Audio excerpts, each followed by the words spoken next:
As a huge Monster Hunter fan, I was so ready for Monster Hunter Wilds. I like to say now, after about 50 or so hours, I feel confident in letting you all know if it lives up to the hype of the Monster Hunter World or even Monster Hunter Rise. For some context, I've only played both of those games in the series, nothing in the past. World was my rough introduction. I like the challenge in the game, and I really like the whole hunting monsters thing to make boots concept. It was awesome. Rise was one that I played on the Switch, but honestly, guys, I did not get that far into it. I'm not sure, if something else had come out that, kind of just took my attention, but it is one of those games that I do want to go back to and kind of complete, as well as like the Iceborne expansion for World, because, I heard that one was absolutely amazing. I didn't hate Monster Hunter Rise, don't get me wrong, and I've heard great things about that expansion for it. But like I said, it just really didn't grab me the way World did. I mean, I think I put in like over 100 hours into World when that came out. So let's start here with the story of Monster Hunter Wilds, which is arguably, guys, the worst thing in the game, sadly. Monster Hunter isn't really known, I think, for those intense, gripping stories, at least if you ask me. This one follows the Hunters Guild, who's out in a new land in search of monsters. And you end up finding this boy who's unconscious named Nata. They save him, and they find out that he's from some tribe called the Keepers that's in the Forbidden Lands, who was attacked by this white wraith type of monster thing, which is basically the big bad Arkveld that you hunt at the end. On your journey, you're going to be meeting different tribes, and you're going to be helping them out. You're going to be visiting different locations like a volcanic biome, a forest, a desert, and even like an ice area. You're accompanied by someone who's a guild handler, Alma, who is just annoyingly there to authorize you like a Terminator to kill whatever monster is in front of you about to kill you. You've got Gemma the blacksmith, Olivia who's another hunter, and Eric the botanist, and Werner the engineer. That's basically like your little crew. I think the most annoying characters in the entire game are going to be Nata. I mean, I just literally Google him, guys. Just take a break here, Google him, and you will see what players think of him. I found Alma that was honestly, to me at least, really annoying and useless. I mean, it's just me, but I just found that it was odd that she kind of like held me back like a machine until I was authorized to fight whatever monster was about to eat us. I mean, it honestly made no sense to me, and she really just bothered me. Like I said earlier, though, the story is arguably the worst, and it really is just one long tutorial for you. I was able to complete it a lot faster than World at around maybe the 16-hour mark, I think, is when I finished it. But that's also because I was really just kind of like rushing it. I mean, I wasn't doing any optional quests. I wasn't really exploring and finding items. I mean, the game doesn't really let you.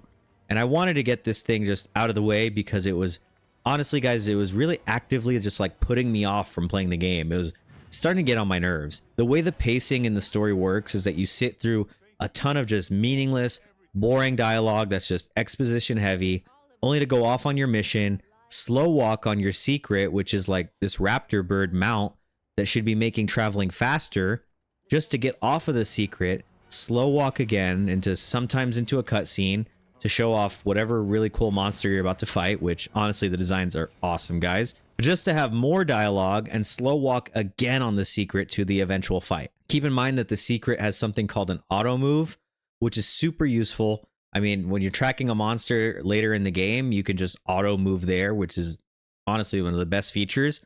But during this whole tutorial thing, it is completely freaking useless during the story, guys.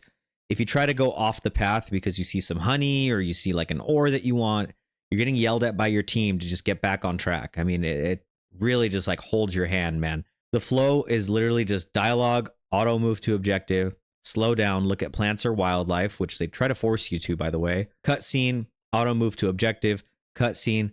Finally, you fight the monster, and once you finish the fight, cutscene, more dialogue, back to camp for more dialogue. So much of the story just has you putting down the controller, and honestly, man, I mean, you can get up, you can go pee, you can get some water, maybe just like a quick little snack and come back, and you still will not be in the fight. Seriously, guys, like I did this a couple times, and seriously, you don't even miss anything half the time. You really don't. It's just crazy. Again, the story was actively, like I said, it was pissing me off. It felt like it got in the way of what I wanted to do, which was kill monsters. And I mean, I'm glad that it was short, right? Because if it was any longer like Monster Hunter World, I honestly would have just lost my mind because it's just like that annoying. It felt like I was watching, the old Godzilla movies that, the whole reboot where they want to focus on the humans and like their story when it's like, no, fuck off. No one cares about the humans. We're here for the monsters. Let me see Godzilla, right? I'm trying to see them fight. Others here, honestly, you guys might like the story. You might think it's deep or whatever. But honestly, guys, for me, I think it's unrealistic. The tribes made no sense how they just kind of lived around these monsters that wanted to kill them and didn't even know what a weapon was. And I thought most characters besides maybe just Olivia and Gemma were unlikable and just annoying. I felt like the game wanted to be like this Final Fantasy style RPG, but at the end of the day, it just wasn't hitting the way those games do. Another issue with the story too is that it never really had me looking at my build, and it never felt like I needed to change anything to fight the monsters, right? I never failed a quest, not once. And I mean, I'm a noob, man. I'm really not like that good at this type of game. I get hit a lot, I use a lot of potions, but I was always able to kill the monster despite whatever gear I had. And I mean, it wasn't like World where like I was just getting my ass handed to me. I had to go back, grind, craft some gear that was maybe resistant to fire in order to kill whatever monster was just murdering me. As long as your armor is basically upgraded and whatever weapon you have is strong, you're basically just good to go. I mean, you get in there and you just go ham. It's really easy. Speaking of difficulty, I don't want the story to be a Souls-like game. Trust me, it's exhausting for every game to be a Souls game. It's just hard, and honestly, it's getting played out. But it would have been really nice to feel like you needed to at least like reevaluate or prepare a bit, you know, for the fight, because it just felt like you could just go in blind, kill it, and you're good. But I mean, like I said, there's kind of a balance here between making this story accessible, right, as a tutorial for everyone, and essentially just like being too hard. So I do understand that to an extent. So I'm not gonna like rag on the difficulty too much. I just, you know, wish that I kind of needed to evaluate or craft something else when it came to some of the monsters. Once you beat that story, you're going to be moving into high rank, which was something that I enjoyed way more. And for any other Monster Hunter vets, I mean, high rank is where the game usually really just starts. Optional quests are the easiest way to farm your HR, which is like your rank, your hunter rank. But I was going for a build, so I was just jumping into solo missions, did no SOS flares, and I did this on purpose because honestly, guys, I never really play these games online. I never thought to. I kind of just farmed Guardian Rathalos for my longsword build at first. I did tempered monsters, which are these new variations of monsters, and those things basically drop material for these really ugly but strong Artian weapons. They're basically like the strongest weapons in the game. Creating an investigation or a hunt is just super easy. They streamlined it. I mean, they streamlined a lot of stuff in this game, so once you get past the story, that's really the only friction when it comes to the game. You literally just pull the map up, you select the monster that's moving around, and you can just set up an investigation and a mission to go fight it. You could see whatever bonus rewards are there too, so you know what you're getting. And honestly, when it comes to the grind, it's really forgiving. It's really not that bad. I felt like I was always getting kind of what I needed within a fight or two. Here and there, one of those, you know, the gems were annoying, but I mean, it's not too bad. Just play the game and you're basically getting it. I was able to get a couple builds, like an early build and then a high rank build done pretty easily. And I think high rank is a lot more challenging, I think, solo. But again, it wasn't impossible. And like I said earlier, I'm not like a god level longsword player. But I mean, I could do the counters here and there. My timing isn't the best. Spoiler alert for the end. I mean, you fight Arkfeld again, as well as some other monsters again. And there's some hidden monsters that you see when you're exploring, like Lagonga, or however you say the name, or Gormagala. And some really cool new design monsters like the Ray Dow and the Arkfeld. Honestly, I think the Ray Dow is like one of my favorites. It's such a cool design. On top of that, you've got some Guardian variants too, which you're going to want to farm at first at high rank, just because like the armor that they offer and stuff is the strongest. I mean, seriously though, there's a really good amount of monsters for you to fight. And I almost feel like they just like had us fight so many of them during the story when they could have kind of just held some back for endgame and maybe even cut the story in half. Screw it, man. Make it 8 hours. I mean, I wouldn't mind. Like I said, I wasn't like running it too efficiently. I mean, it took me maybe like 20 or so hours on top of the story to get through high rank.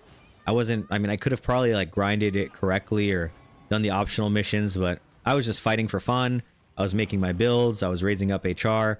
I did whatever optional missions gave out good rewards, and I just really enjoyed my time when I got past the story in this game. And that brings me to gameplay, which is honestly, guys, it's Monster Hunter's biggest strength, right? Gameplay is where the game shines for me.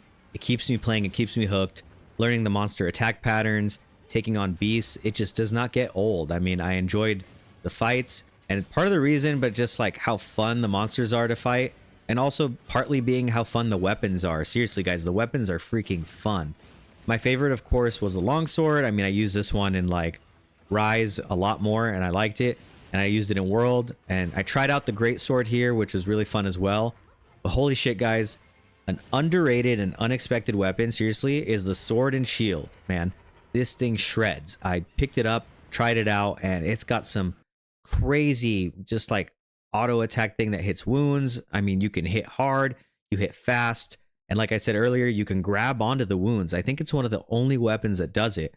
and you could basically just hold on and shred and take the monster down. Versus with the other weapons, you have to kind of aim at those wounds and hit them. This thing just kind of like auto locks on and you just hook in. I also saw people that were rocking the bow once I did go online, and they were going crazy with it.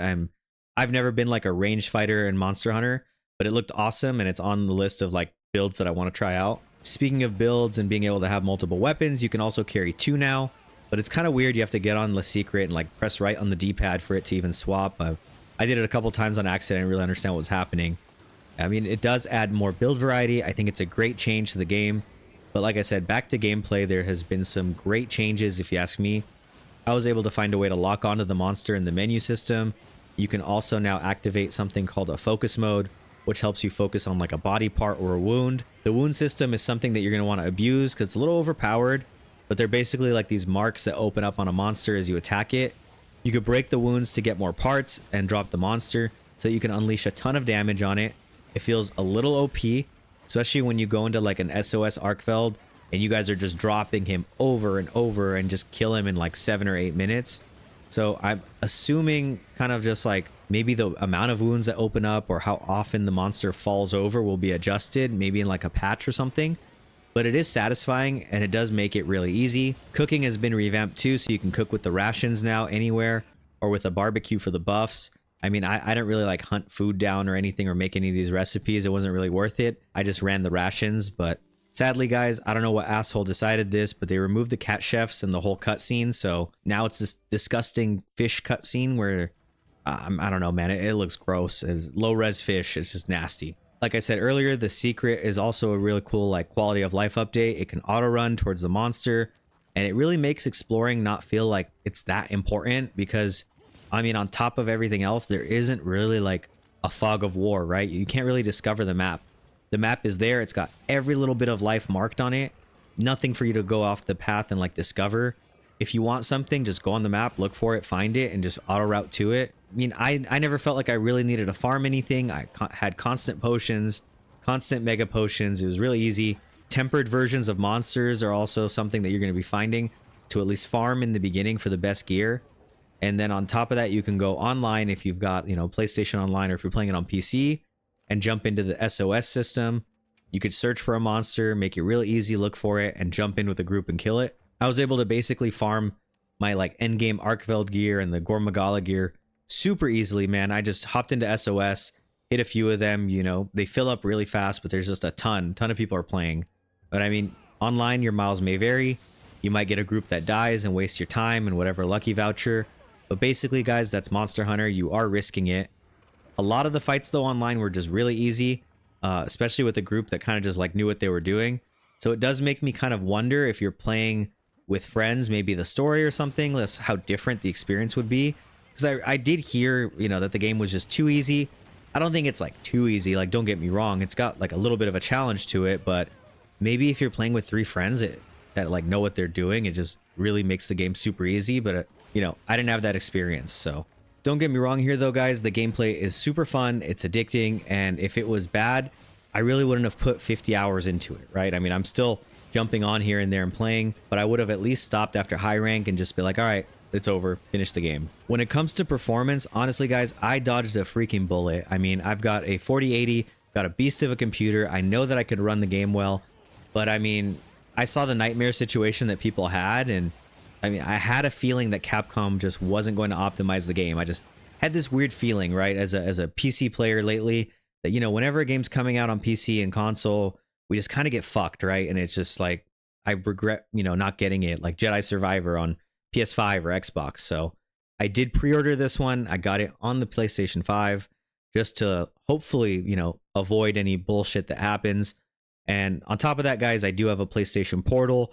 And if you have one of those, man, that is a game changer. You can basically farm monsters on the go, in bed, wherever the hell you are. Just stream it from your PlayStation to the Portal. I think it's freaking amazing, by the way. It's one of the best ways to maybe play it, especially because, like, as long as your Wi-Fi is fine, you're good to go.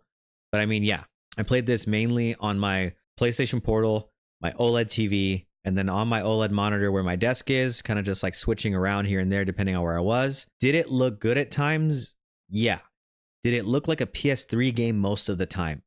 Yeah. Capcom's engine, or whatever the hell that they're using right now, I feel like it's just like at the end of its life, man. It's a huge bummer that gamers with 3080s are being shamed over not being able to run this type of game. Like, I don't know what's gotten into us. Like, we've all gotten to the point where we're bootlicking corporations and expecting everyone to shell out $1,500 every year or two to keep up with whatever new freaking games are coming out, man. I mean, that's honestly wrong. Like, you don't need to be, especially because these freaking graphic cards aren't even available, by the way, right? Like, good luck getting one.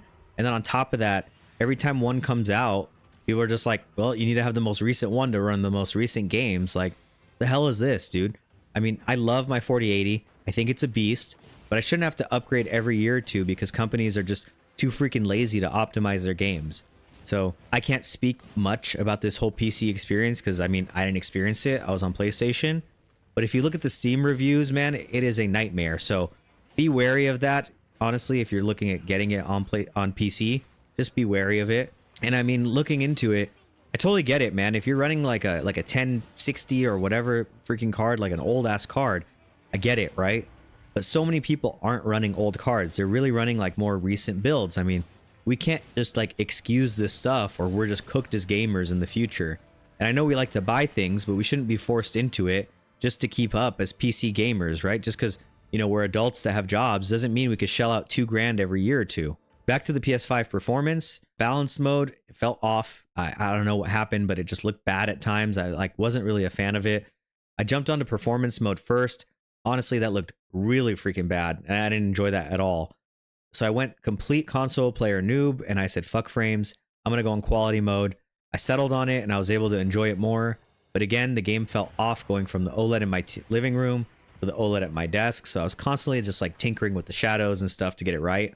My biggest issue on PS5 though was the low resolution textures. I mean, thankfully at least, like, I can recommend this one on console. I didn't really have like a bad experience for it, besides like the graphics looking like muddy at times. But if you want to avoid any type of performance issues, I mean, I don't know, man, maybe at this point when this review's out, Capcom's kind of like ironed it out and made it better. But just be wary of it, man. Steam has a really good refund system. I can't speak on it, like I said, but Digital Foundry has some good videos on that. So definitely, you know, look into their videos. They're a lot more technical than I am. So I highly recommend them, by the way. Great reviews, great channel. Besides performance, the UI is probably the worst thing that I've ever seen in a game. It can be customized, but you're gonna have to take on the most confusing menu system ever. So you're better off just Googling what you want to do and hoping someone on Reddit has instructions on what you want. You're going to want to zoom your camera out for sure. You're going to want to adjust the secret auto run to toggle because it's just like going to just keep running straight into walls, especially when you're trying to like do things like sharpen and stuff. But besides that, it is freaking cluttered. It is confusing. If a monster is shitting somewhere, it tells you. It's just constant notifications for a login bonus, a meal, a monster being sighted, a monster paralyzed itself, new quests are available. It is insane, guys. I mean, I'll see whatever footage I've got and maybe see if I could show it to you. But it is just pop up, pop up, pop up, pop up. And it's just constant. It reminds me of like a mobile game. And I mean, I don't know who designed it. And they just decided to like shove everything they could into the UI. It's a freaking mess. And on top of that, you've got the handler who's constantly just yapping about shock traps or reminding you to carve a tail that you cut. I mean, it's basically just tutorial reminders over and over and over again. And on your like 40th hunt, you just wish you could have her just shut the fuck up. Seriously. It's really, really annoying. So I know overall this felt like there was just like a lot of bad in the review. But overall, man, this is a game that I did enjoy. I just feel like that I got to be real here with you guys. I have to be critical when it comes to these things. For anyone that's interested in playing it, right? Especially if you're just like not a Monster Hunter fan like me and you can maybe look the other way or not really get bothered by something like this too much.